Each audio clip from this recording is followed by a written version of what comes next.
Buenos días, Cuernavaca. Buenos días, Morelos. Empieza bien tu día con nosotros. Estamos transmitiendo desde Cuernavaca, Morelos, México, la ciudad de la eterna primavera para todo el mundo. Desde la plataforma en Facebook de radioprimavera.mx. Buenos días, Cuernavaca. Buenos días, Morelos. Comenzamos.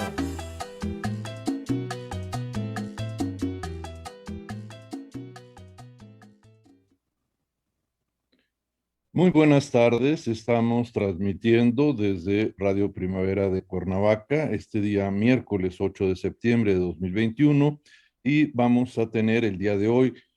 una más de las conferencias del ciclo Recuperando nuestro Patrimonio Cultural Compartido bajo la temática de los itinerarios culturales, puertos y fortificaciones en América. El día de hoy su servidor, el doctor Juan Antonio Siller Camacho, va a tratar el tema de una ciudad interesante que apareció temporalmente y después en el propio siglo XVI, a mediados, desaparece. Esta ciudad llamada eh, este, Ciudad del Rey Don Felipe o Puerto del Hambre, como fue denominada de manera un poco sarcástica por un pirata inglés años después de que se abandona y la población se hambruna bajo estas condiciones. Este tema nos va a permitir conocer algunos de estos primeros establecimientos en esta ruta, en estos itinerarios culturales, a través del Estrecho de Magallanes en la Patagonia. Entonces, voy a mostrar en una primera parte de mi exposición el paisaje natural y las condiciones tan adversas que se tienen en esta zona por inviernos muy fríos, muy largos, vientos terribles, las condiciones de gran dificultad para la navegación marítima y la idea de esta primer fundación, posteriormente se intentó hacer otras más,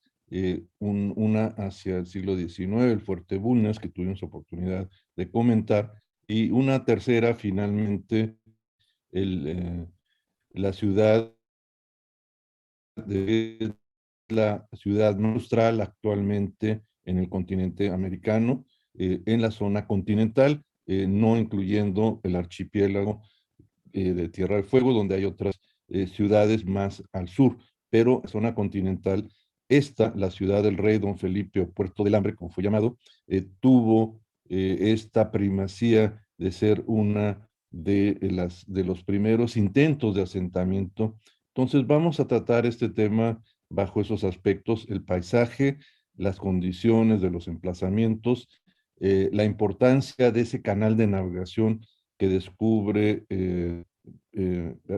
Fernando Magallanes en ese trayecto que hace en 1520, y posteriormente cómo esa ruta, que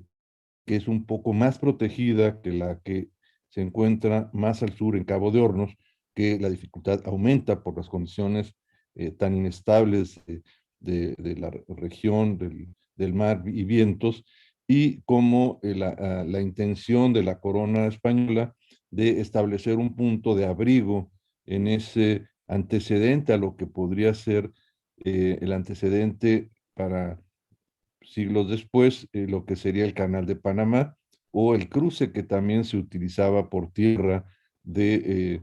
toda de oro y plata del Virreinato de La Plata y de Perú, que se llevaba a Panamá y se cruzaba a través del río Chagres o a través de Camino Real. Esos dos caminos, el de las Cruces y el Real, permitían llegar a Portobelo y de ahí trasladarlo a la ciudad de Cartagena de Indias en Colombia. Entonces vamos a dar inicio. Lo que quiero mostrar a ustedes en esta primera parte de la presentación es un recorrido visual, es decir, voy a tratar de comentar este paisaje que es impresionante, es decir, porque vivimos en el continente americano, en la región norte, nunca nos imaginamos las condiciones que existen en esta región llamada del fin del mundo, la región de la Antártida y la región de la Patagonia, es decir, la punta del continente. Aquí podemos ver las estaciones invertidas. Estas imágenes fueron tomadas en el verano de allá,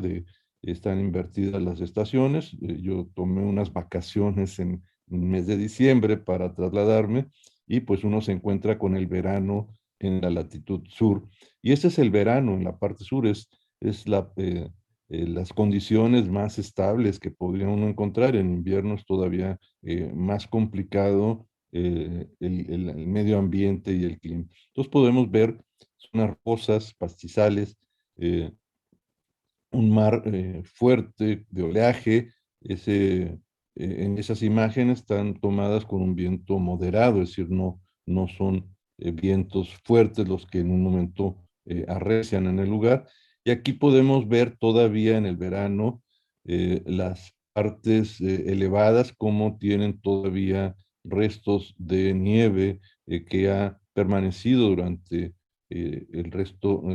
del año, ya en verano, y vemos en la parte de abajo el oleaje que existe, el viento y esta vegetación baja que puede resistir estas condiciones tan frías. Es un paisaje extraordinario y vemos un pequeño sendero que baja a, a esta costa rocosa que resiste el oleaje permanente eh, y restos de hielo y nieve en algún momento. Aquí vemos el arrastre de mucha vegetación, árboles que han sido arrastrados por el mar y que son arrojados a la orilla de estos acantilados, y podemos ver ese oleaje y esas temperaturas tan frías, es decir, casi a 5 o 10 grados y a veces 0 grados, dependiendo un poco del factor viento en el verano. Aquí vemos algunas manchas de algas que son transportadas, el mar rompiendo en estas zonas rocosas, y en el horizonte al fondo se ven algunas de las islas que están al frente y algunos puntos donde el estrecho de Magallanes, aquí pasa el estrecho de Magallanes, es más angosto, está formado en algunas partes por canales, y se puede ver lo que es la parte del archipiélago de Tierra del Fuego. Aquí vemos esta imagen que es muy artística, el contraste de esas rocas con el oleaje vivo en movimiento y una escena de troncos arrastrados que casi podrían ser una pintura de un paisaje de la Patagonia.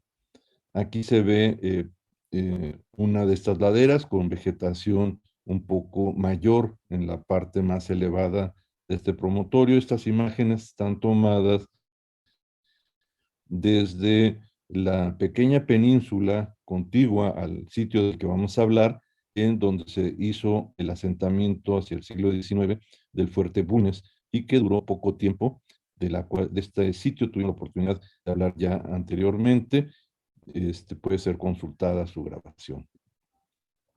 Este paisaje también es extraordinario, es en un poco en la cima de esta península, en donde aparece ya esta vegetación de pinos, y vean la forma de las ramas, cómo están orientadas en el sentido donde los vientos son más constantes y fuertes, y vean cómo esta vegetación puede resistir estas temperaturas y estas condiciones tan extremas. Los vientos son tan fuertes que estos árboles en algún momento colapsan. Aquí podemos ver en la primera imagen un árbol trozado por el viento, abajo vemos otros más, y si vemos este pequeño bosque en la cima de esta península, todo tiene poco follaje y está prácticamente inclinado. El factor viento es muy importante. Y aquí vemos esta otra zona de resguardo, en donde el bosque rompe un poco el viento, los matorrales, y que la temperatura no se eleva, pero al menos el factor viento no suma a la temperatura del lugar. Esta otra imagen nos permite ver a través de esa vegetación la otra orilla de este canal y las elevaciones que se tienen en muchas de estas islas a lo largo de ese archipiélago en la parte sur del Estrecho de Magallanes. En algunos de estos puntos del Fuerte Bulnes, que es la península contigua al asentamiento del fuerte y de la ciudad del cual vamos a hablar, se ven estos acantilados mucho más pronunciados que al emplazamiento de la fortificación que se hizo aquí, pues permitía una protección natural tanto para el arribo de naves o embarcaciones que golpean contra las rocas y prácticamente es una muralla natural en el perímetro de esta península, por lo que se decidió bajo esas condiciones establecer ese fuerte Bulnes en la parte elevada, aunque no fue la mejor condición porque los vientos no eran tan favorables para un asentamiento permanente. Y esto es extraordinario, son una araucaria y vemos cómo en esta parte de la Patagonia, estos bosques de árboles y araucarias, que es el árbol principal, pues no tienen hojas, es decir, las hojas no pueden resistir a estas temperaturas y viento, y estas son las ramas de este árbol, es un árbol pequeño, y estas son como espinas, que son las hojas que permiten crecimiento y el desarrollo de estos bosques en esta región. Aquí, por otro lado, el tipo de suelo, esto es en la península de Santa Ana, donde se estableció el Fuerte Bulnes, y vemos cómo hay un manto rocoso, aquí se puede ver, y luego un manto de grava y material petatoso, un poco delgado el suelo, más bien delgado, es una roca más maciza, quizás de origen ígneo, por lo que se ve, unos sedimentos de otro material conglomerado, y luego una capa muy, muy delgada, si ustedes ven, de suelo, lo cual no permitió nunca el desarrollo de cierto tipo de agricultura en esta zona, ni de vegetales que podían estar en tierra, porque es muy delgada y poco fértil, se agota. Los cielos ahí son extraordinarios. Esta es una ilustración de un museo muy moderno y bien desarrollado, cercano al sitio del que vamos a hablar. Y aquí se ven en una de las bóvedas de la escenografía de este museo las constelaciones que son los mapas que los marineros usaban para orientarse. La estrella del sur, como la estrella del norte en otra latitud, y los cielos permitían tener mapas permanentes dependiendo de las estaciones y el conocimiento de ellos para orientarse. Es decir, los cielos permitieron la navegación y la orientación, al igual que otros instrumentos, pero la navegación nocturna se podía hacer perfectamente con el conocimiento de las estrellas y de las constelaciones. Esta es una referencia importante como hacia 1493, esta ilustración que está en un museo de embarcaciones en Punta Arenas, se pueden ver las líneas coloniales de demarcación entre Castilla, España y Portugal en el siglo V y VI. Ahí podemos ver cómo con la línea punteada, a través de una bula papal de Alejandro VI en 1493, se delimitan los dos reinos, el de Castilla en España y el de Portugal. Posteriormente, el Tratado de Tordesillas hacia 1494 es esta línea morada en donde el límite se corre y toca parte de lo que es Brasil como parte del imperio y de la demarcación de Portugal en América. Y hacia 1529 el Tratado de Zaragoza delimita esta otra línea que marca hacia la parte de Asia, la parte que corresponde a Portugal como dominios y la parte que corresponde a España, que es toda esta parte de América, y las islas y el archipiélago de Filipinas, que es el límite en el Océano Pacífico del dominio español. Uno de los navegantes más importantes, junto después Magallanes, Magallanes con bandera española, está la primera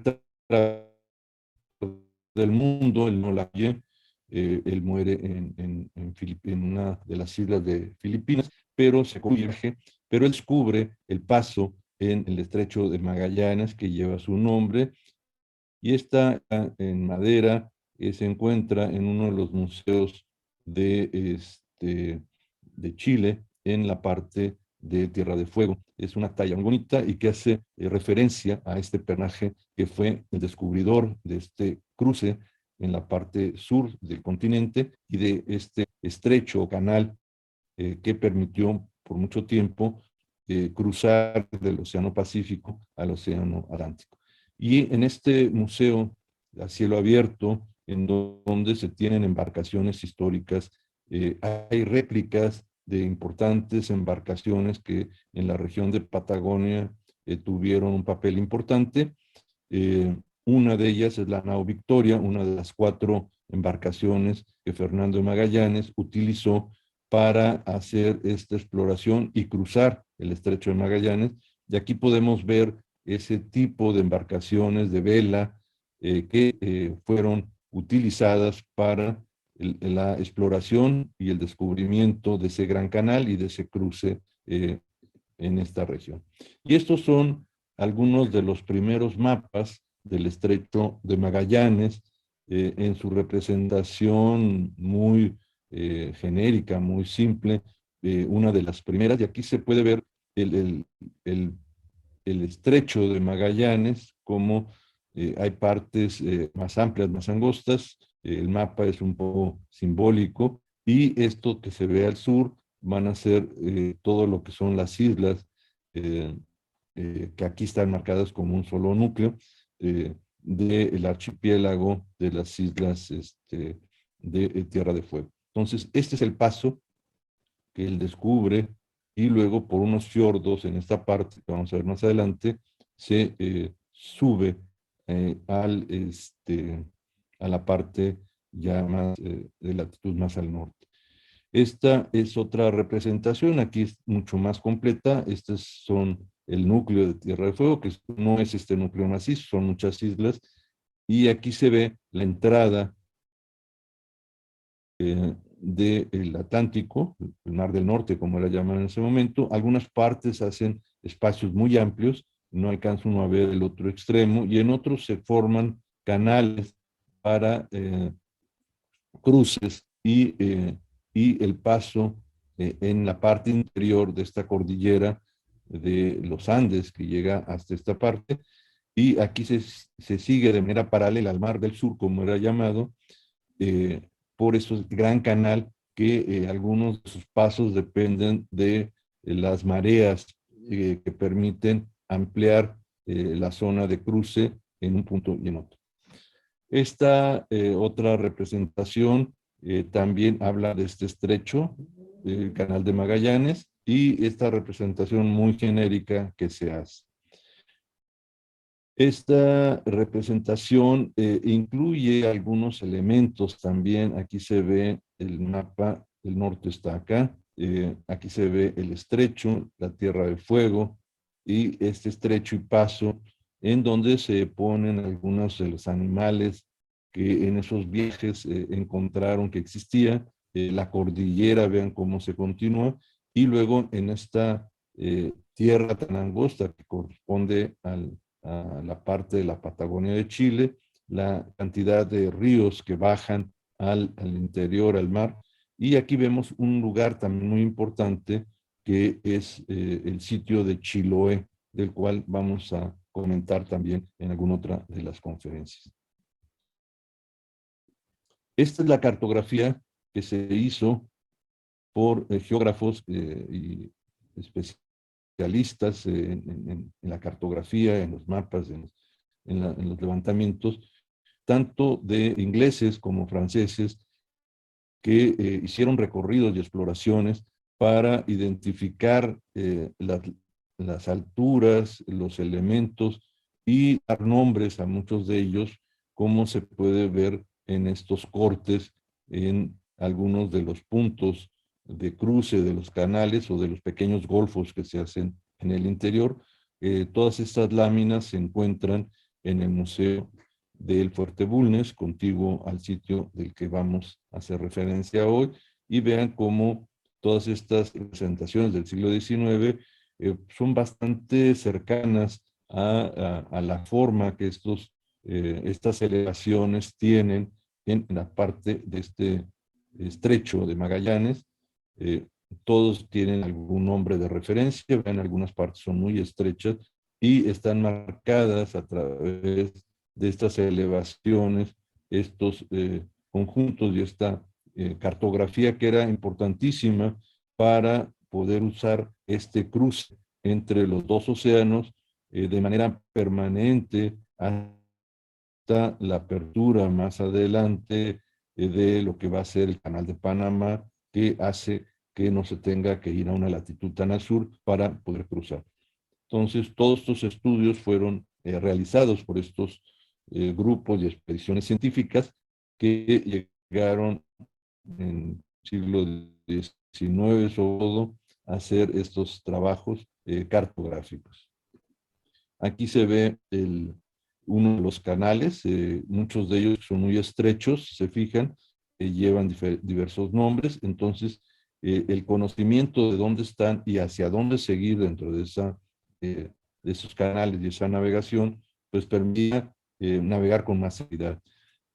Aquí se ven algunos otros perfiles de ellos, y esta es una maqueta en el Fuerte Bulnes, en donde se ve la entrada al estrecho de Magallanes. Vean cómo hay partes más amplias, hay canales más estrechos,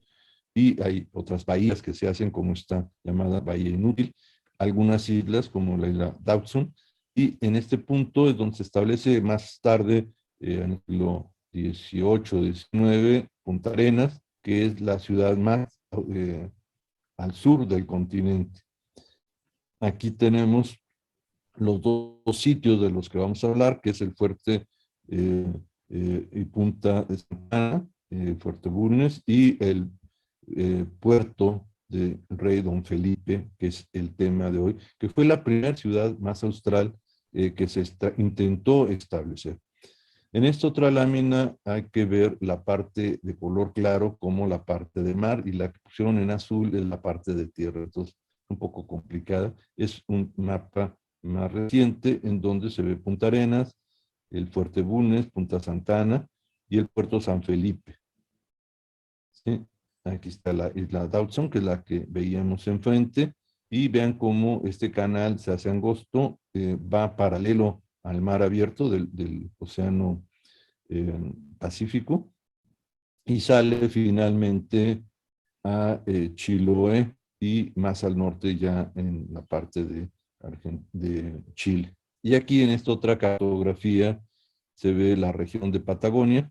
Aquí se puede ver perfectamente cómo se puede navegar al interior de estos fiordos junto a glaciares hasta este punto donde ya se sale a mar abierto y se continúa. Pero esto es el estrecho de Magallanes, y esta es la forma de navegar en la parte interna, protegido de la zona de mar abierto, que fue utilizada por estos navegantes desde el siglo XVI. Aquí se puede ver otra mucho más detallada, y este es el punto del cual vamos a hablar, en el punto más austral. Aquí en esta ilustración que ya había yo mostrado en una sesión anterior,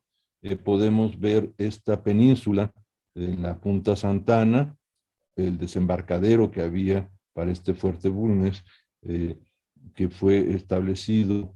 en 1843, ya en el siglo XIX, y la edificación anterior de la ciudad de Don Felipe, que es el nombre que se le denominó, y puerto del Hambre, que es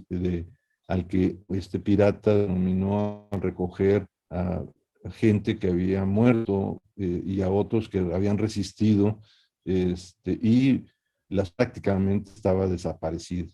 Ese es el emplazamiento de la primera ciudad austral en la latitud más sur de Patagonia. Y desde este mirador de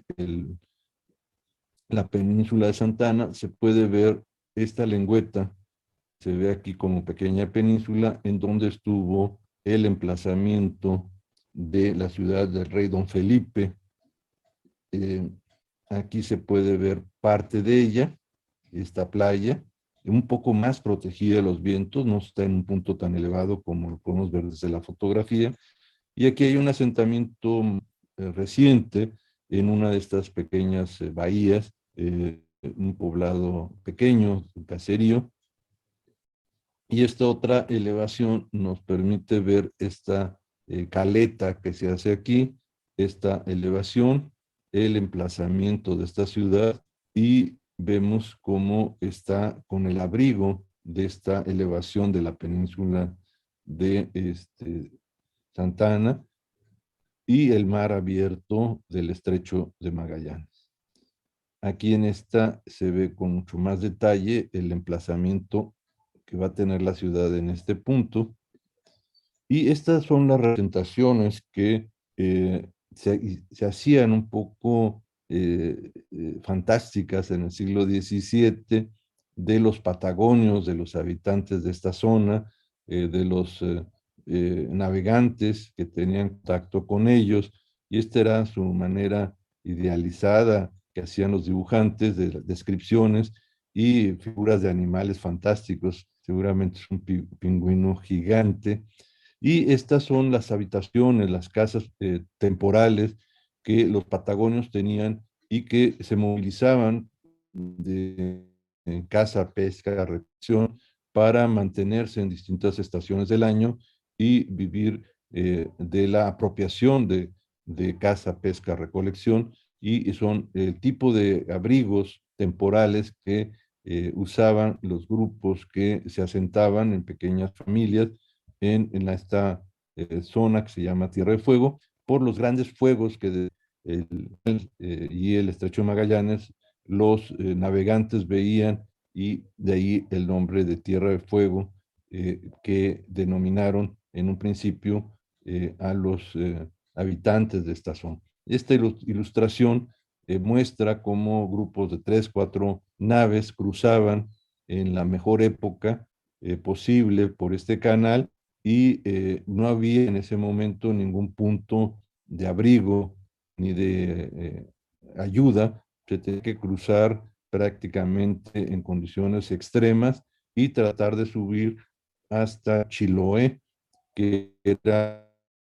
el punto en el que podían abastecerse de agua, madera y alimentos. Esta es la representación del el punto donde la ciudad estuvo en la parte elevada. Ven la entrada de esta pequeña bahía. La vegetación que habíamos mostrado es muy similar a la de la otra península. Y en esta fotografía de 1972 se muestra el lugar donde se hicieron las exploraciones, ¿sí? Para identificar en dónde estuvieron eh, los restos de esa primera asentamiento. Esto es interesante, voy a leer dos referencias que se hacen de la fundación. Dice: luego de tomar posesión solemne de la tierra y mar en nombre del rey castellano y plantar la cruz como expresión material y espiritual de la misma, Pedro Sarmiento de Gamboa cavó un hoyo en donde colocó la piedra fundamental de la iglesia que dedicó a Nuestra Señora de la Anunciación, junto a la cual depositó una moneda real de plata. Esta era la forma en la que estas ciudades, de manera eh, eh, pública, se hacía la fundación de la ciudad, se hacía el trazo y se daba referencia a la ordenanza de la fundación del lugar. Continúa la cita y hago una lectura breve de ella. Dice, obrando así, el gobernador y capitán manifestó ante 142 testigos, que eran los que estaban y que posteriormente fueron alrededor de 300 habitantes, de los que no sobrevivió ninguno, y que dice eran sus hombres que en nombre y cuenta del soberano fundaban una ciudad metropolitana, así es como la llamaban, a la que nombró desde luego la ciudad del rey Don. Siguió el enarbolamiento del rollo del ajusticionamiento presente y ominosa señal para recordar a los levantiscos, como se les llamaba, la severidad hispana y el señalamiento de la plaza y los sitios para las casas reales, para el cabildo, cárcel y hospital, también para casas de pobladores, amén de calles y cuadras y cementeras, lugares de cultivo. Y esto es el texto que se guardó como referencia de esa fundación, y este es el plano de 1584 de la ciudad del rey Don Felipe por Pedro Sarmiento de Gamboa, que es el que funda. Y aquí podemos ver los distintos elementos, esta playa, esta entrada de mar, esta otra, un río, el río San Juan, que abastecía de agua al asentamiento, y vemos aquí la representación de este plano que se encuentra en la biblioteca del Instituto de Francia en París y que fue localizado en fechas más o menos recientes y que dan testimonio al texto de referencia histórica que teníamos de cómo fue planeada la fundación de esta ciudad. Vemos la plaza al centro, el caserío, un muro, y en una ilustración que yo hice recreo un poco los elementos. Es decir, hay una parte plana en donde se traza la ciudad con cierta retícula, hay una plaza central, aparece un árbol al centro en el plano anterior, que supongo que es el punto de lo que en otras ciudades va a ser la picota o el rollo, y va a ser el lugar donde se impartía la justicia. De hecho, un levantamiento, levantisco, como les llamaban, se tiene lugar, y el que promovió el levantamiento y el abandono del lugar es ahorcado en el centro de la plaza, seguramente en este punto. Y hay una muralla, probablemente de estacas de madera y posteriormente de piedra, una torreta en este punto, otra más acá, dos cruces en la entrada de esta entrada pequeña de mar, y menciona que hay dos puertas, la puerta de mar y la puerta de tierra. Yo supongo que esta es la de mar y esta es la de tierra, cercana a la corriente de agua que llegaba al sitio. Y luego en el interior van a estar en la plaza, en los predios seguramente los más grandes, la capilla o templo, el cabildo que se pensaba establecer, la cárcel y el hospital, y las casas de los pobladores en la parte interior de la fortificación, y en esta parte y afuera algunas de las cementeras de las que se hace referencia. Y aquí tenemos algunas ilustraciones de una publicación interesante de este lugar, de la dificultad y el clima tan cambiante de navegar en ese mar por los oleajes y los vientos. En esa publicación aparece esta representación también con un fuerte que no corresponde, simplemente es una referencia a esa idea de que ahí se iba a establecer algo. Y hacia 1699 está esta otra referencia en este dibujo, este mapa de estas bahías en las que se tenía el abrigo y el asentamiento de la ciudad del rey Don Felipe. Este otro mapa de 1770 marca también los distintos puntos de este canal. Este es el Estrecho de Magallanes, y la ubicación más o menos precisa para la época de los puntos de referencia. En esta ilustración de 1699 se ve la bahía y lo que sería la geografía del sitio sin que aparezca ahí el emplazamiento. En esta otra ilustración de 1827, hecho por almirantes y navegantes ingleses británicos que hacían estos levantamientos, se puede ver el río San Juan y en este punto en donde estuvo esa ciudad que para esta fecha estaba prácticamente desaparecida.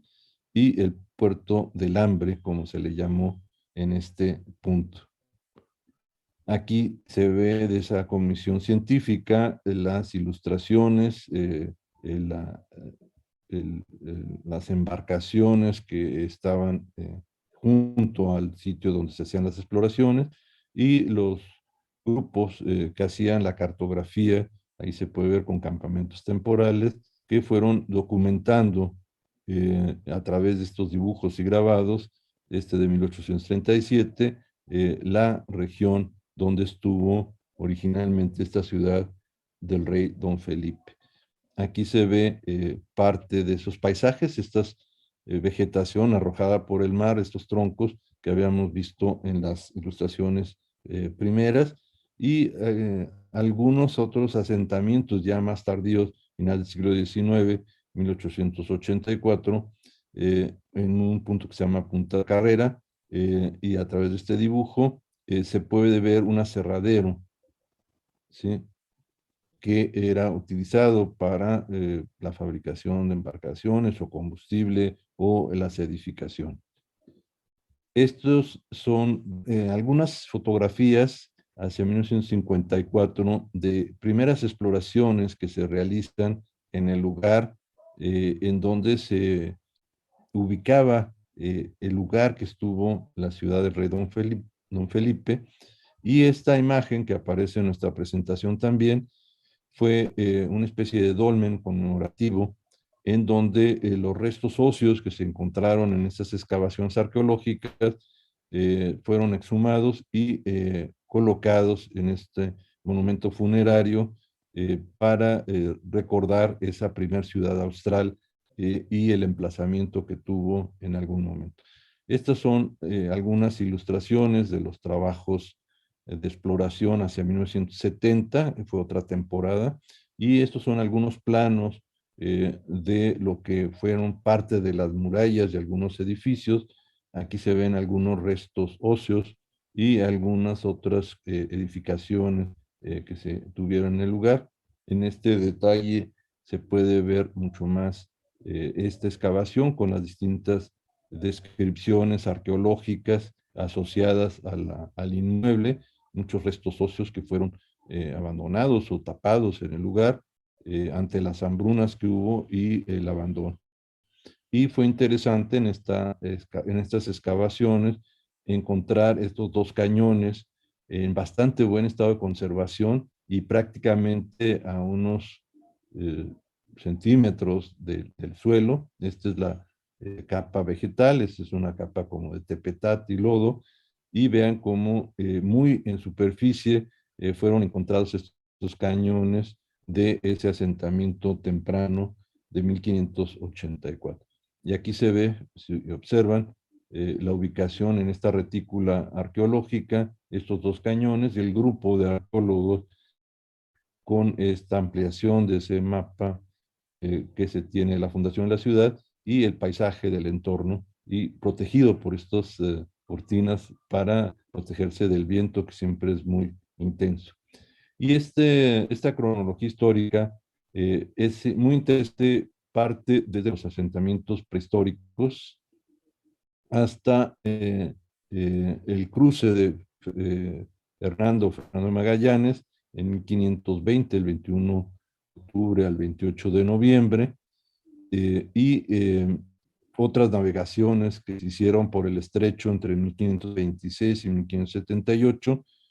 la primera vista del capitán Pedro Sarmiento de Gamboa y la posesión en Punta Santana y Río San Juan, que son los que mencioné, hacia 1580 en el mes de febrero, y cómo para 4 años después, en el mes de marzo, se establece la fundación de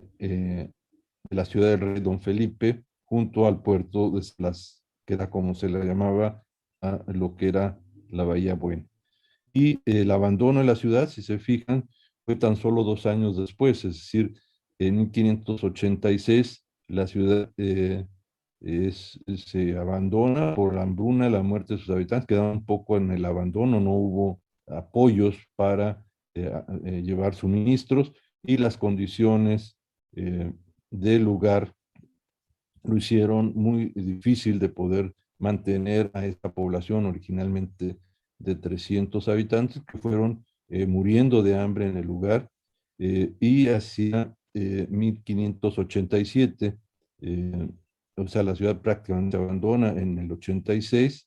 y en el 87 este corsario inglés Thomas Cavendish visita el lugar y en tono de burla denomina Puerto del Hambre a esta ciudad real de Don Felipe. La ciudad no duró desde su fundación en el 84 2 años, fue muy breve y prácticamente la población desapareció y el último personaje que estaba ahí rescatado en 1590. Y de esa manera, en el siglo XVII y XVIII, se hacen toda una serie de trabajos de cartografía y levantamientos, porque se convierte un paso importante entre los dos mares y hacia 1500, 1843 Chile toma posesión de este punto Santa Ana y el Fuerte Bulnes, del cual ya hemos hablado, hacia 1843 se establece bajo la misma situación, es decir, se abandona 7 años después, 1850. Posteriormente se hacen una serie de trabajos de conservación y de recuperación y se va reconstruyendo este Fuerte Bulnes en una primera etapa hacia los años 40. Posteriormente se hacen estas exploraciones arqueológicas de esta ciudad del Rey Don Felipe hacia 1950, 53. Otras temporadas son en conmemoraciones hacia el 66, 68 y las últimas de las cuales se han publicado parte de sus trabajos son en 70 y 71 para incluir los trabajos y las acciones de restauración que se llevaron hacia los años de 1990 y 99 en ese parque histórico Rey Don Felipe, que incluye un gran museo contiguo al lado del Fuerte Bulnes y la recuperación de él. Este es el museo que está en la otra península junto a la que hemos venido hablando. Es un museo de bonita arquitectura con una museografía muy interesante que permite rápidamente el conocimiento del conjunto a nivel natural y a nivel histórico. Esta es la publicación que yo recomiendo, es de Mateo Martinic, es un chileno de origen pata, que realiza un trabajo, una publicación en donde recoge muchos de estos acontecimientos y recoge parte de los informes arqueológicos que vale la pena conocer para conocer este otro asentamiento en esta región austral. Muchas gracias. Con esto completamos esta referencia tan importante que es la fundación de una de las ciudades más australes, la ciudad del Rey Don Felipe, hacia 1584, abandonada 2 años después, y que está como punto de referencia en el paso que Magallanes establece desde 1520 y que fue un paso muy importante entre los dos grandes océanos y el traslado por el Océano Pacífico al Atlántico en un derrotero muy extenso, muy largo, entre un punto y otro. Esto además nos permitió ver cómo esta ciudad efímera tuvo todas estas ordenanzas y los textos que pudimos hablar de cómo se fundaba la ciudad, cómo en la Plaza Mayor se hacía un acto de fundación, ya sea con un rollo o picota, se ponía una cruz o se ponía un árbol, en donde se iba a impartir la justicia de esa ciudad. eh, Creo que es una buena referencia de muchas de las otras ciudades de las cuales hemos analizado ya en su etapa segunda o tercera, ya con una arquitectura mucho más permanente, un asentamiento mucho mayor. Entonces, vamos a dar espacio para es- comentar. No sé si ya nuestro conductor Arturo Aguirre se encuentra con nosotros, que quisiera hacer recoger las preguntas, si no, lo puedo hacer yo por mi cuenta. Tengo en el chat algunas preguntas, una de Joel a ver Rodríguez. Hemos visto la flora, pero no la fauna. Sí, la fauna es una fauna extraordinaria, es una fauna marina, eh, principalmente lobos marinos, focas, peces, recolección de moluscos, etcétera. Y no la quise poner en esta sesión porque la próxima semana voy a hablar de los patagonios, de esta población local, y la caza y pesca, recolección que ellos tuvieron, y voy a mostrar justo esto que me piden, la fauna y todos los crustáceos que servían como forma de alimentación que estos grupos tenían para sobrevivir en pequeños grupos y casi viviendo en albergues naturales eh, protegidos o en estas casas temporales o en embarcaciones. Y muchas veces en la propia embarcación se trasladaban a los lugares donde la fauna o de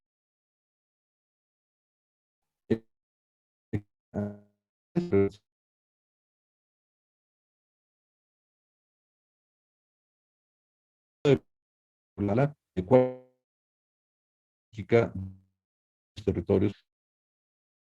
esta permitía tener al abrigo para reparar alguna embarcación, bajar enfermos, heridos,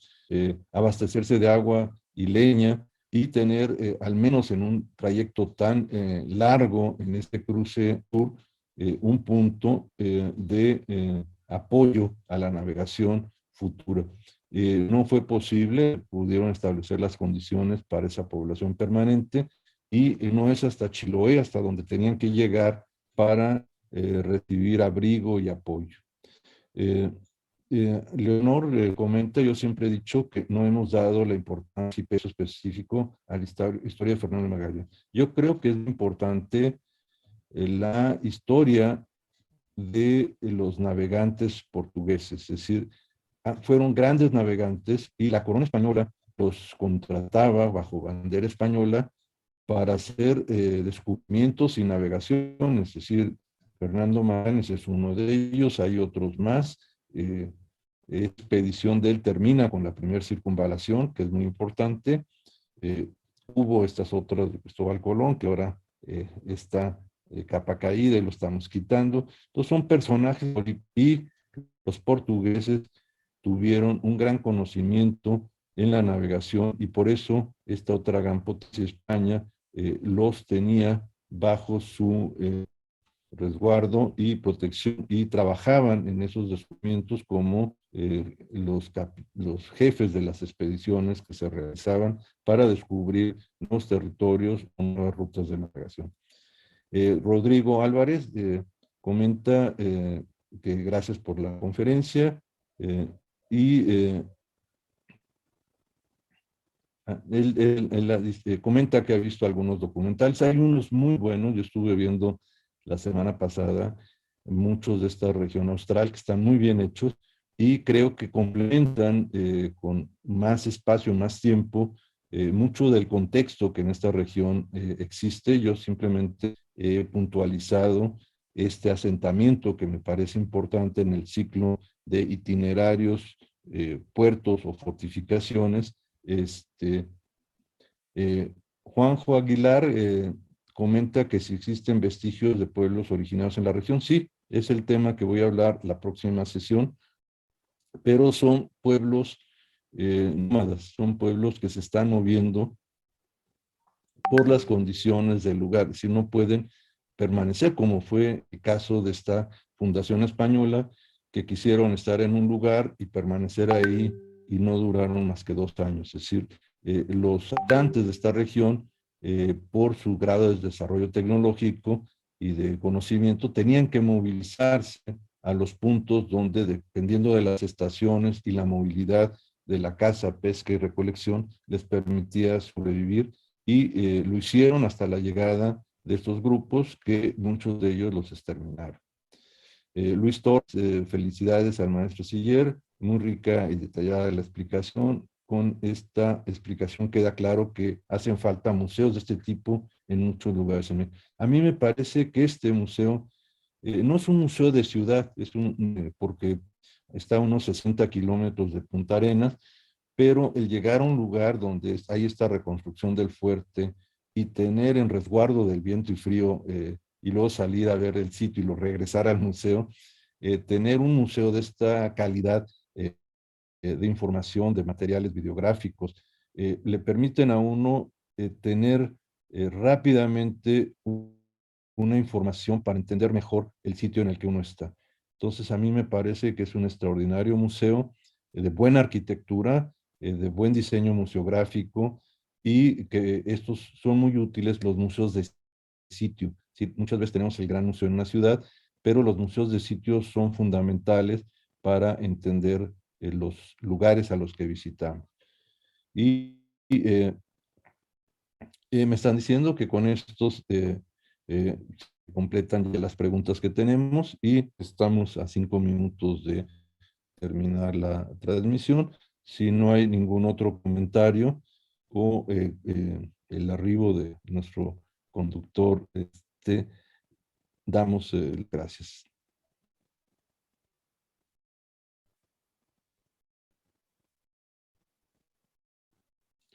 Correcto. Me informan que por motivos de trabajo se le dificultó el arribo, pero a nombre del grupo y del equipo de Radio Primavera y del licenciado Arturo Aguirre, agradecemos el haber seguido esta transmisión, la cual va a subir a YouTube como una grabación. Pueden consultarla nuevamente y pueden consultar las anteriores a las que he venido haciendo referencia, y los esperamos la próxima semana con el tema que hemos preparado, que se refiere a, aquí tengo, va a ser fueguinos, que es el nombre que se les asignaba por estos viajeros a estos pobladores. Son distintos grupos étnicos, fueguinos del fin del mundo en la Patagonia. Entonces me interesa hablar de ellos a través de un material fotográfico que fue recogido por algunos antropólogos o religiosos hacia finales del siglo XIX, principios del siglo XX, y hablan de esta actividad de transformación de estos grupos, y algunos que vivían todavía en muchas de estas islas del archipiélago. Creo que es importante no solamente los asentamientos que hicieron, sino los asentamientos preexistentes y los pobladores que existieron en el lugar, y que desafortunadamente, así como los del Caribe, estos fueron exterminados. Es decir, esta población que tenía un modo de sobrevivencia muy equilibrado con el medio natural, pues fueron modificadas esas condiciones, y eso hizo que fueran prácticamente exterminadas estos pobladores que habitaban esta región, una región muy rica, para conocerla y apropiarse de ella. Es decir, esas comunidades tenían un conocimiento muy profundo y podían mantenerse bajo esas condiciones. Entonces los espero la próxima semana y agradezco su asistencia. Muy buenas tardes. Ya nos vamos, pero recuerda, estás en radioprimavera.mx. Buenos días, Cuernavaca. Buenos días, Morelos.